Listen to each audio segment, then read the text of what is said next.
Now we come to the most important part of today's course, which is just to put everything together into Maxwell's equations in the vacuum.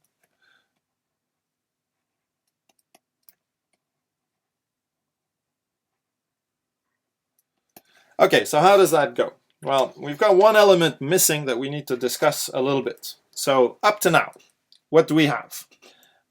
So up to now,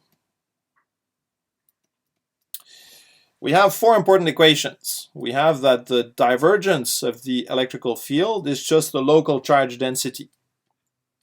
Okay, and that's thanks to our good friend, Mr. Gauss. We also have that the divergence of the magnetic field is equal to 0. And this one, amazingly, is anonymous. Okay, because if you're not given much credit for discovering, nothing. Okay. Third equation is that the curl of the electrical field is the time change rate of the magnetic field, and that's due to our new best friend, Michael Faraday. The fourth equation that we already had before, already discussed in the context of magnetostatics, is that the curl of B is given by the local current density, and this is due to our old friend Ampere. Okay, now fatal inconsistency. So fatal, these equations are not consistent.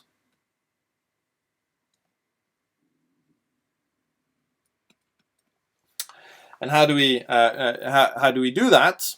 What we can do, for example, is take the divergence of the curl of E.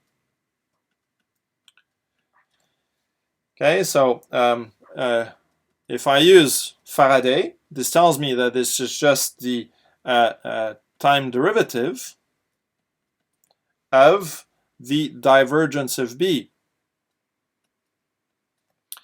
Okay, but divergence of B is 0 by 2. So if I give them numbers, right? So 1, 2, 3, and 4. So this is 3, gives this. And now I'm going to use the fourth one. I now calculate the divergence of the curl of B. Okay, so this gives me mu 0 times the divergence of J. Okay, but the left-hand side that I have here, it has to be 0. Okay, but the right-hand side is not necessarily 0. Okay, so you see there's a problem here, and this cannot be right. It cannot be consistent. So what do we have to do? Okay, so a simple illustration.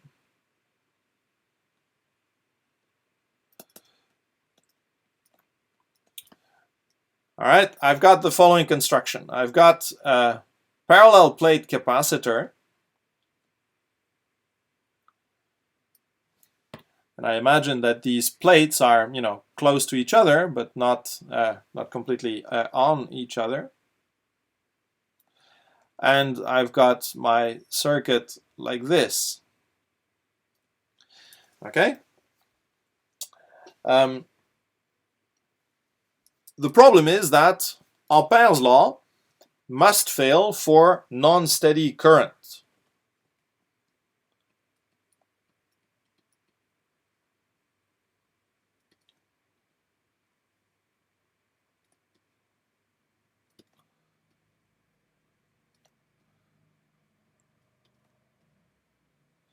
Okay, so non-steady currents. Right?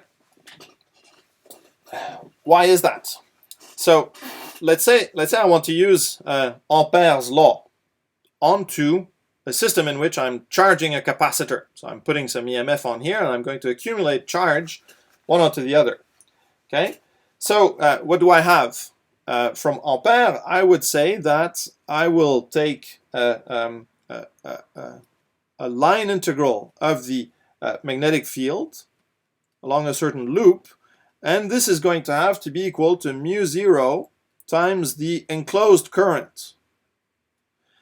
Okay, so let's imagine that I do like a little loop around here. Okay, so if I have my loop here, I take the simplest surface. Then of course the current going through it is just the current going through the wire. But there's nothing that specifies the surface I need to take if I integrate along a certain path. I could also consider an alternative surface where it's like a bubble that comes and just lives inside the space between the two parallel plates of my capacitor. And in that case, if I integrate the current on this, going through this surface, I have no current. There is no wire. So it seems like there's nothing there. So something needs to be wrong with this, this construction. Okay. So comes Maxwell to the rescue. Okay. Maxwell to the rescue. Okay. The idea is that you can rewrite with the continuity equation what can happen. So use the continuity equation.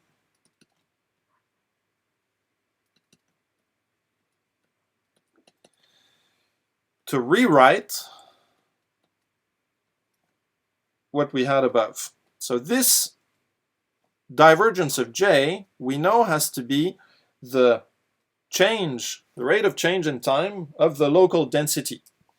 But this we can rewrite in different ways. Okay, so this this divergence of J, because of this, becomes equal to minus d dt of epsilon 0 times the divergence of E using Gauss. Okay?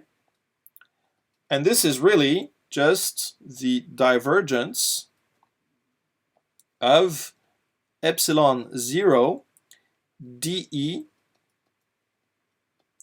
dt. Okay?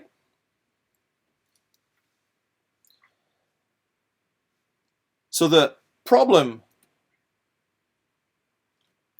is fixed if we add extra term in the equation for the curl of B. Okay, so we fix Ampere by adding an extra term, which is just mu 0 epsilon 0 dE dt. Okay, and that term just expresses all the genius of James Clerk Maxwell. It's a bit parallel to what we just did before with Faraday. You see, a time-changing magnetic field induces some electric field. But now it's just the converse. Yeah? So a t-dependent E induces a B. Okay? And this has a heck of a lot of consequences that we will discuss as we go further in the course. Okay.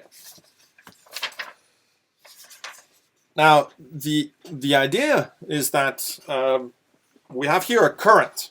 Okay, so if you want the object that we have here also could be interpreted as a kind of current. So that's the concept that Maxwell introduced.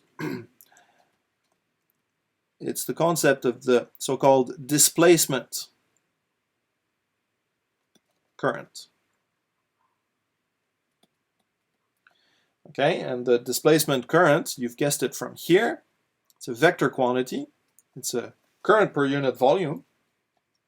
By definition, this is just epsilon 0 dE dt. Okay, now why is this magical? Because it's if we go back to this simple capacitor charging situation here, you see it will resolve the problem, because yeah, so resolves the charging capacitor problem.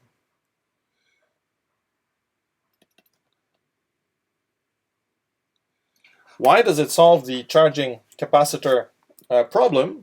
Because, so let's just imagine that the plates are close together, right? And then the field between the plates is extremely uniform. The fringing fields are very, very, very small, because most of the actual bulk of the capacitor is made of two plates that are extremely close together.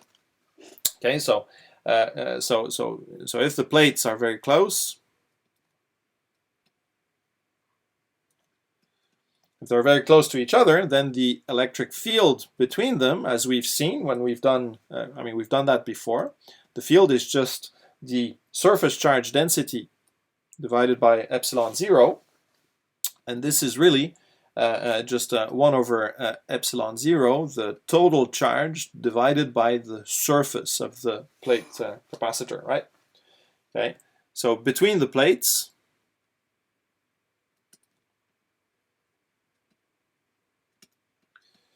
we have that the time derivative of the electric field just becomes 1 over epsilon 0a, the rate of change of the charge with time, and this is just 1 over epsilon 0a times the current going through the wire, okay, by charge conservation. And then you can check the conditions. So we can check now that if we were to compute the this thing here now on this bubble going between here, so we would take the displacement current included here, and what we would obtain is indeed that so we would have the integral of this BDL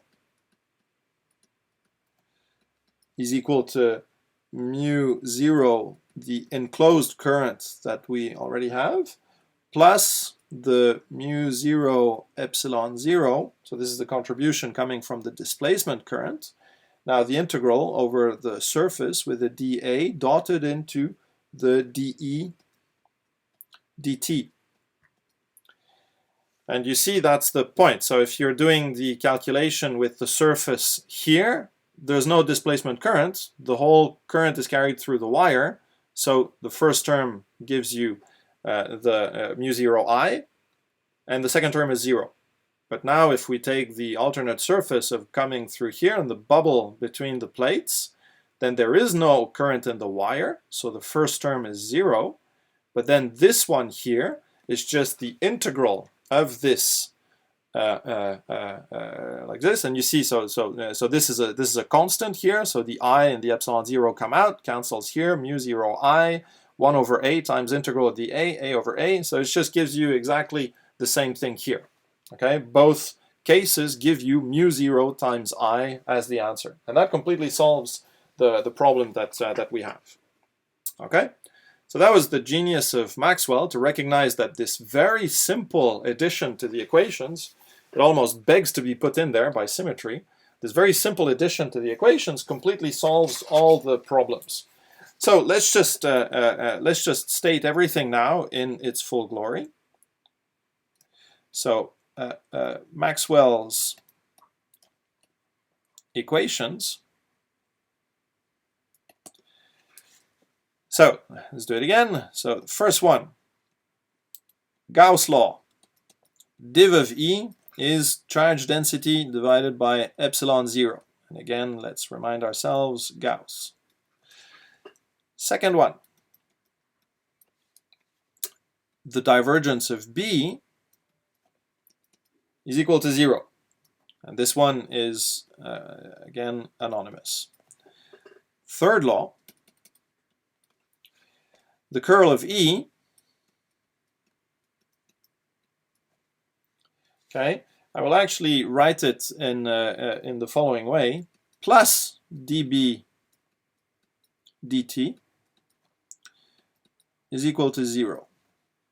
And this is Faraday. And the fourth one, curl of B,